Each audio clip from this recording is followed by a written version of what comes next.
ఓం శ్రీ గణేశాయ నమః. ఓం శ్రీ మహాసరస్వత్యే నమః.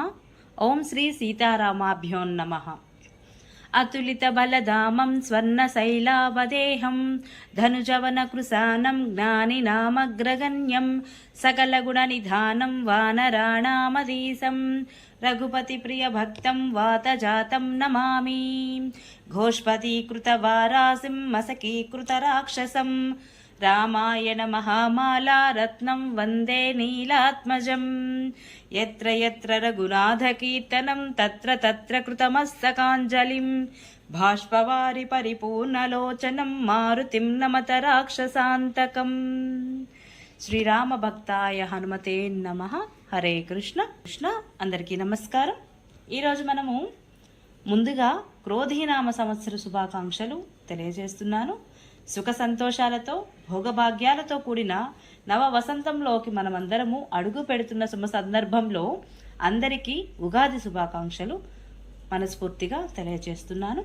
ఈ రోజు నుండి వసంత నవరాత్రులు ప్రారంభమవుతున్నాయి కనుక సుందరకాండ పారాయణ ప్రారంభం చేయాలనే సంకల్పానికి ప్రేరేపించిన తండ్రి శ్రీరామచంద్రమూర్తికి, మహాసాధ్వి సీతమ్మ తల్లికి, వారిని నిత్యము వారి సేవలో వారి స్మరణలో తరిస్తూ నిత్యము రామనామమే శ్వాసగా శ్వాసించే హనుమంతుల వారిని మనసా వాచ కర్మణ ప్రార్థిస్తూ ఈరోజు పారాయణలోనికి వెళదాం. మరి హరే కృష్ణ. శ్రీరామచంద్రాయ నమః. శ్రీమద్ వాల్మీకి రామాయణము సుందరకాండము వచనము మొదటి సర్గము. ఈరోజు పారాయణలో హనుమంతుడు సముద్రమును దాటుట, మైనాకుని స్వాగతము, సురసను జయించుట, సింహికా వధ, లంకా శోభను గాంచుట తదితర అంశాలు ఈరోజు ఉంటాయి. జాగ్రత్తగా స్కిప్ చేయకుండా వినండి. సుందరకాండ చాలా సుందరంగా ఉంటుంది, అతి రమణీయంగా, అతి సుందరంగా ఉంటుంది, చాలా చాలా బాగుంటుంది. తప్పకుండా స్కిప్ చేయకుండా చివరి వరకు చూడండి. అనంతరము జాంబవంతుని ప్రేరణతో అరివీర భయంకరుడైన ఆంజనేయుడు రావణాపహృతమైన సీత యొక్క జాడను అన్వేషించుటకై చారణాది దివ్యజాతుల వారు సంచరించు ఆకాశ మార్గమున వెళ్ళుటకు నిర్ణయించుకొనెను. దుష్కరమైన సాటిలేని ఆ కార్యమును సాధింపనించిన వాడై హనుమంతుడు తన మెడను శిరస్సును నిటారుగా నిలిపి వృషభేంద్రుని వలె ప్రకాశించుచుండెను.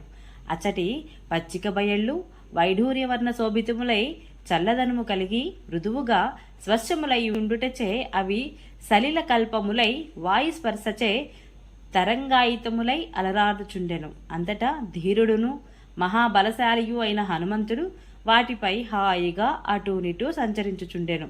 ప్రతిభాశాలి అయిన ఆ హనుమంతుడు ఒక మహాసింహము వలె విజృంభించుచు తిరుగుచుండగా ఆయన వక్షస్థలమున యొక్క తాకిడికి అచటి వృక్షములు కూలిపోసాగినవి. వాటిపై గల పక్షులు భయపడినవి.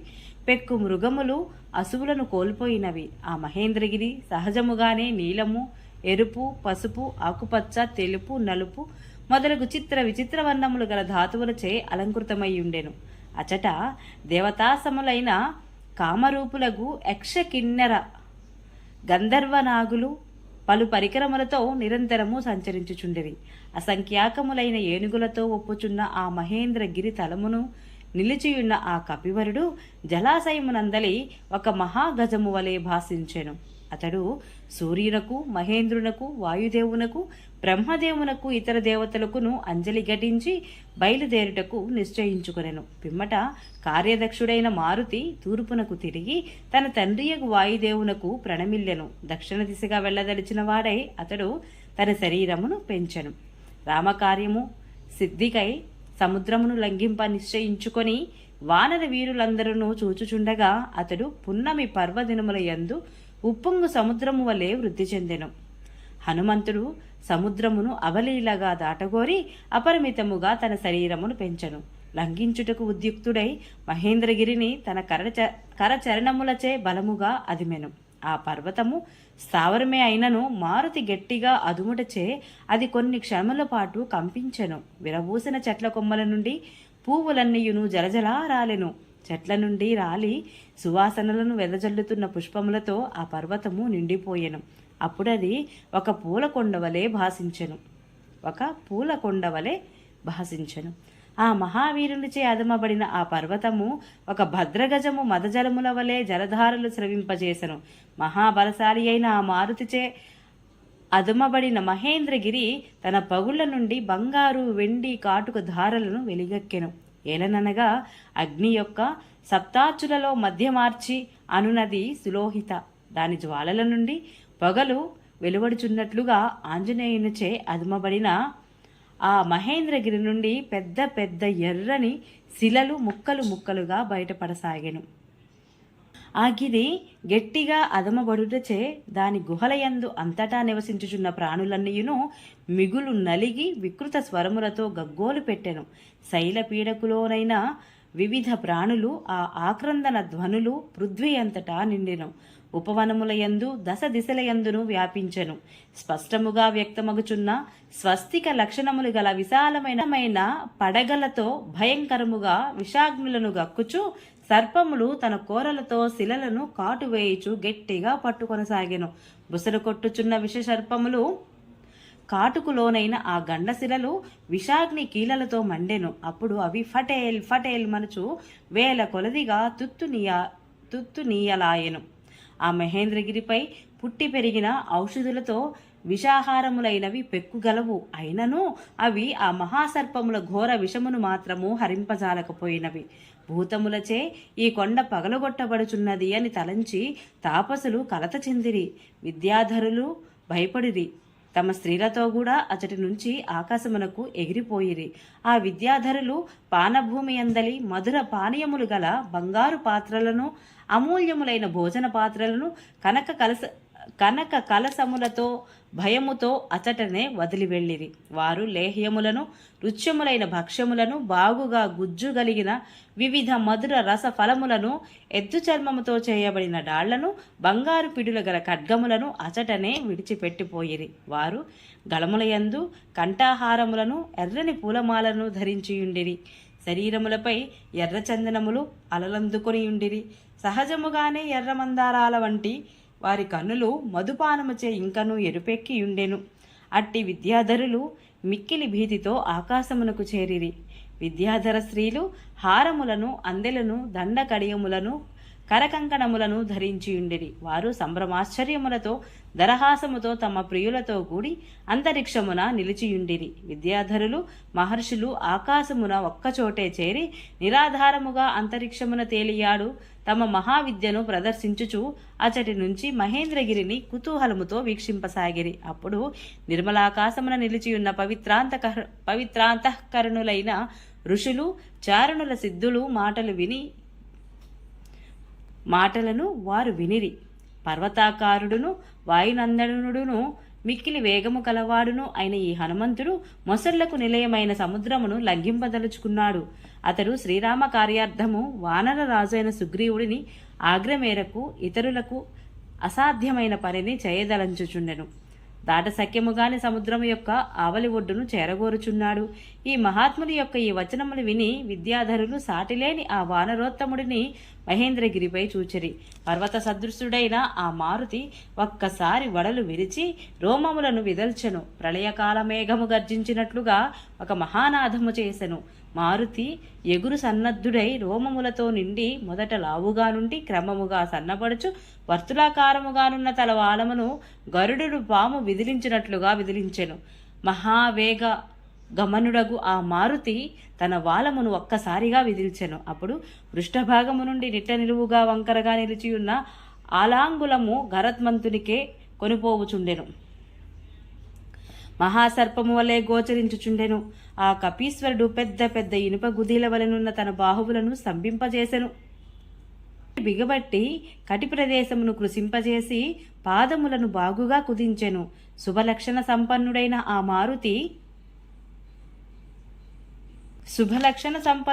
ఆ మారుతి తన భుజములను మెడను కుదించెను. అప్పుడు ఆ వీరుని యందు తేజస్సు, బలము, పరాక్రమము నిండారెను. ఆ మారుతి చూపులను పైకి ప్రసరింపజేయుచు తాను వెళ్లవలసిన మార్గమును దూరము నుండి పరిశీలించుచు ఆకాశమును సునిశితముగా చూచుచు ఉచ్ఛ్వాసమును హృదయమునంది బిగబట్టెను. మహాశాలశాలియగు కపివరుడు పాదములను నేలపై దృఢముగా మోపి చెవులు రిక్కరించి పైగెగుర సన్నద్ధుడాయెను.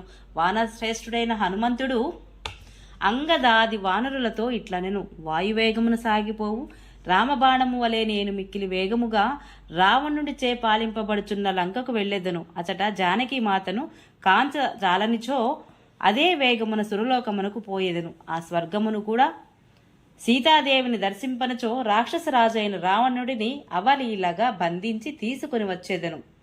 ఏది ఏమైనను కృతకృత్యుడనై సీతతో సహా తిరిగి వచ్చేదను. లేనిచో రావణుడితో సహా లంకను పెకలించుకుని తీసుకురాగలను. వానరోత్తముడైన హనుమంతుడు తోడి వానరులతో ఇట్లు పలికి మిక్కిలి వేగముగా సాగిపోగల ఆ మారుతి ఎట్టి జంకు గొంకులు లేక అతి వేగముగా అంతరిక్షమునకు ఎగిరెను. అప్పుడు ఆ కపీశ్వరుడు తనను గరుత్మంతునిగా భావించుకొనెను. అతడట్లు ఎగురుచున్నప్పుడు ఆ వేగమునకు పర్వతముపై గల వృక్షములన్నీయును అన్ని వైపుల నుండి కొమ్మలతో సహా ఆకాశమునకు ఎగిరెను. మదించిన కొక్కెరలను, కొంగలను, పువ్వులతో నిండిన వృక్షములను తన ఊరు వేగమున వెంటగుని పోవచ్చు నిర్మలమైన ఆకాశమున అతడు పురోగమించను. సుదీర్ఘ యాత్రకు బయలుదేరిన ఆత్మీయుడిని వీడ్కోలు పలుపుటకు ప్రియ బంధువులు కొంత దూరము అనుసరించున్నట్లుగా ఆ కపివరుడి ఊరు వేగమునకు పైకెగిరిన వృక్షములన్నీయును ఒక ముహూర్త కాలము అతనినే వెన్నంటి ఉన్నవి. ఆయన ఊరు వేగ ధాటికి పెకలించబడిన మద్ది చెట్లు తదితర మహావృక్షములు సైన్యములు ఒక మహారాజు వలె ఆ హనుమంతుడిని అనుసరించెను. పర్వతాకారుడును కపివరుడును అయిన ఆ హనుమంతుడు బాగుగా పుష్పించిన పెక్కు మహావృక్షములతో పరివృతుడు అగుటచే మిక్కిలి అద్భుతంగా కనపడుచుండెను. దేవేంద్రునకు భయపడి పర్వతములు సముద్రంలో దాగుకొన్నట్లుగా చేవగల అంటే బరువుగల చెట్లన్నీయును జలదిలో పడిపోయి మునిగిపోయెను.